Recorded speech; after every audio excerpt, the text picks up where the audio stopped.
Luiz Araújo, ele foi perguntado sobre a lição que ficou do Mundial do meio do ano para esse Mundial. É a terceira vez que o Flamengo vai enfrentar uma equipe europeia na temporada.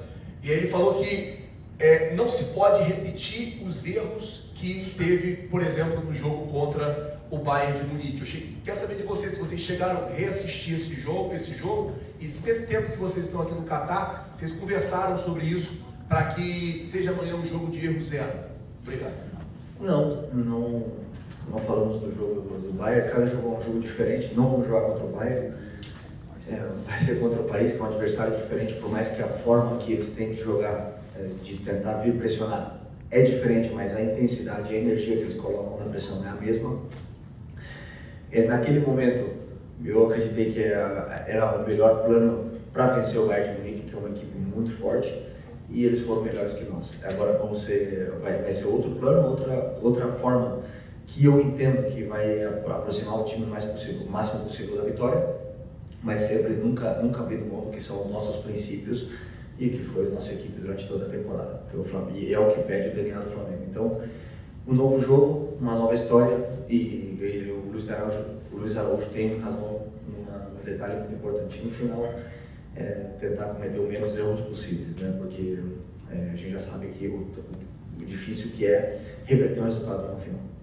Torcida online do Litoral News. No fim de 2023, quando você estava se aposentando como jogador, eu tive a oportunidade de perguntar no Maracanã sobre o sonho de comandar o Flamengo e conquistar títulos. A sua resposta chamou a atenção, foi: eu vou fazer, eu vou realizar. Você chega aqui com todas as conquistas a nível nacional, continental também, e agora um passo do Mundial. Como é que está o coração do Felipe Luiz e esse sentimento de acreditar, de trazer essa fala que é possível? Você passa isso também para os jogadores? E em cima disso, 2019, o Jorge Jesus disse que o Mundial foi entalado na garganta, quase foi conquistado. Você chegou a falar com ele? Ele está aqui pertinho? Teve alguma mensagem dele para você? Não conversamos sobre. É possível, claro que eu acredito, é claro que eu transmito isso para os jogadores. No futebol tudo é possível, mas não só por palavras, senão porque eu realmente penso que os meus jogadores são os melhores. Eu sempre falei isso para eles desde o momento que eu assumi, desde o momento que eu vejo eles jogando e vejo eles no treino, a maneira com que eles lidam, a ambição que eles têm. Então, esse grupo é capaz de tudo, é capaz de fazer história. Como eu acredito tanto neles, eles também, obviamente, que acreditam que é possível. Nós jogamos contra um adversário. Esse ano não foi fácil, vários adversários nos colocaram em dificuldades. Não tenho nenhuma dúvida que o PSG nos vai colocar em dificuldades. O mais importante é que a equipe saiba jogar todas as fases do jogo para poder, repito, fazer o jogo perfeito e vencer o jogo. Felipe, boa tarde. Fernando Balica de Barros, site de futebol. Há exatos 13 anos, no dia 16 de dezembro como hoje, o Corinthians ganhou do Chelsea. Nunca mais um time sul-americano conseguiu um título mundial, interclubes, qualquer coisa que valha. O que dá para aprender com aquele jogo no qual o Corinthians sofreu a beça com o Chelsea, teve que suportar pressão, uma pressão incrível? E o que o Flamengo também pode aprender com o Chelsea, que ganhou do PSG no Mundial, jogando mais bola e merecendo ganhar? É propor o jogo, é saber sofrer? Como é que se ganhará um título? Obrigado. Bom, o Chelsea fez um jogo perfeito contra o PSG, souberam lá bem. O ataque deles era outro contexto, eu repito, era outro tipo de grama, outro tipo de clima, estava calor. Outro momento do ano também, os clubes vinham no final de temporada, mas o Chelsea soube machucar o Paris, principalmente quando tinha a bola. Fez o Paris sofrer com alguns detalhes e até deram um caminho para várias outras equipes poderem fazer a mesma coisa a partir daquele jogo. Isso é verdade, mas é outro Paris, perderam, por exemplo, um dos seus melhores jogadores, que é o Hakimi. Isso tem alguma implicação, alguma mudança também na equipe deles. Mas não tem dúvida que eles têm um elenco com muita qualidade para poder repor essa peça e ser sólido do mesmo jeito que eles foram na temporada passada. O jogo do Corinthians contra o Chelsea, como você bem falou, foram 13 anos atrás, se eu não me engano, e o futebol mudou muito desde então. E você vê o nível do futebol europeu e também o nível que está aumentando a competitividade do futebol brasileiro. Então, um jogo tudo pode acontecer, nos últimos anos sempre caiu do lado deles, mas esperamos que a gente possa reverter essa história. Em cima, inclusive, dessa sua última resposta, você em 2019 tinha um cenário do futebol mundial com 3 substituições, etc. Depois a gente teve a pandemia, o futebol passou a ter 5 substituições. E claramente nos mundiais que nós tivemos 19, o Palmeiras contra o Chelsea, mesmo que foi para a prorrogação, e o Chelsea venceu na prorrogação, quando eles fizeram as modificações, o jogo se transformou de uma forma muito mais favorável para quem tem um elenco mais robusto.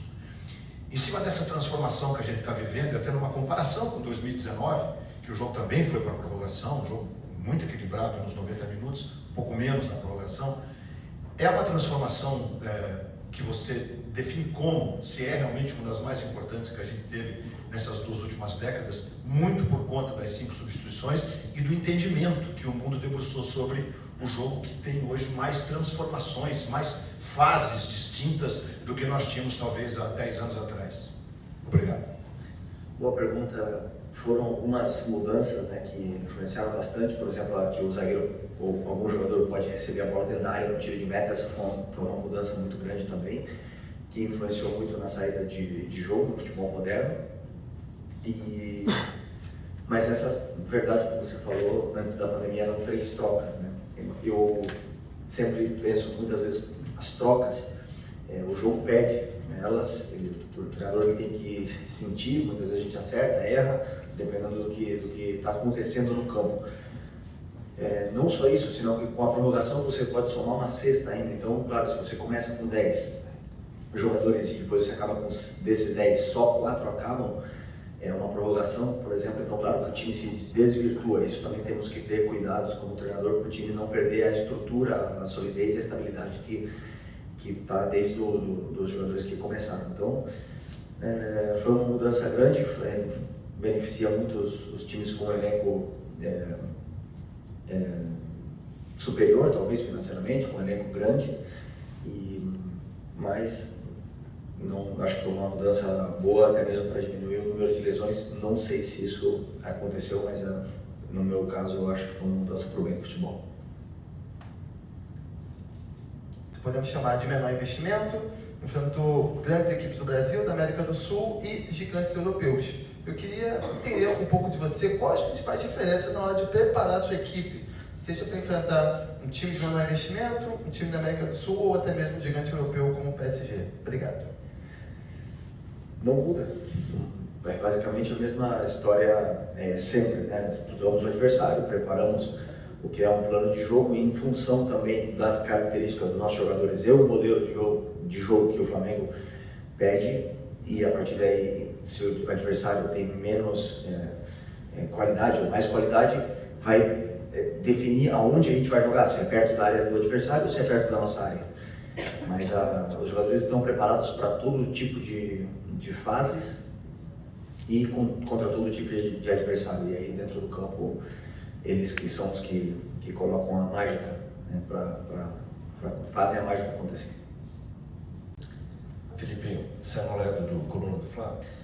Esse vai ser o terceiro confronto então contra um gigante europeu esse ano, né? A gente teve o Chelsea, que o Flamengo se superou, fez aquela virada histórica, aí depois teve a queda contra o Bayern, e o torcedor comenta muito sobre isso. Assim, o que é esse confronto com o PSG? Parece mais esse time, por mais que você elogie bastante, que é o melhor do mundo, ele lembra mais o Chelsea, que venceu o próprio PSG lá na Copa de Clubes, ou parece mais o Bayern, assim, na forma como você vê o adversário, por mais que seja um time diferente? O que o torcedor pode esperar? Na minha opinião, um time bastante similar ao Chelsea, porque o Bayern é uma equipe fisicamente muito forte. O Paris, o que é questão de força física bruta mesmo, não é desse mesmo perfil, são jogadores mais leves, mais ágeis, mais rápidos do que ao Bayern, um pouco similar com o que é o perfil de jogador do Chelsea. Que não dá nem para comparar, porque são equipes totalmente diferentes, os três, né? Que jogam de uma forma até parecida em alguns momentos, em algumas fases do jogo, mas pelo físico, poderia dizer que é um pouco mais similar ao Chelsea, mas são adversários diferentes, planos de jogo diferentes, sistemas, estruturas, bola parada, tudo, absolutamente tudo diferente. Então, jogo novo. Aqui, Felipe, Diego Alves, Casé TV, prazer falar com você. Eu queria saber do Felipe Luiz. Eu sei que a gente está prestes a um grande jogo, uma grande final, mas eu queria saber do Felipe Luiz pessoa. Se ele olha para trás, final de 2023, quando você anuncia a sua aposentadoria, para mim poderia ter sido antes, mas foi em 2023. Mas eu queria saber de você o seguinte, você teve que passar por uma transição de carreira que não é fácil, de jogador para atleta, onde você se encontra treinando no Sub-17 e hoje você está a um dia de jogar um jogo final do Mundial, onde você pode se tornar campeão mundial como treinador. Eu queria que você fizesse um breve resumo de tudo que você passou, no sentido de olhar para trás, as pessoas que te ajudaram quando você começou lá no Sub-17, o que você aprendeu, e o Felipe de hoje, que está prestes a jogar esse jogo tão importante na tua vida, que eu te conheço como pessoa e sei da importância desse jogo, mas eu queria que você resumisse esse momento. O que você pensa, o filme que passa na tua cabeça. Obrigado. Próximo.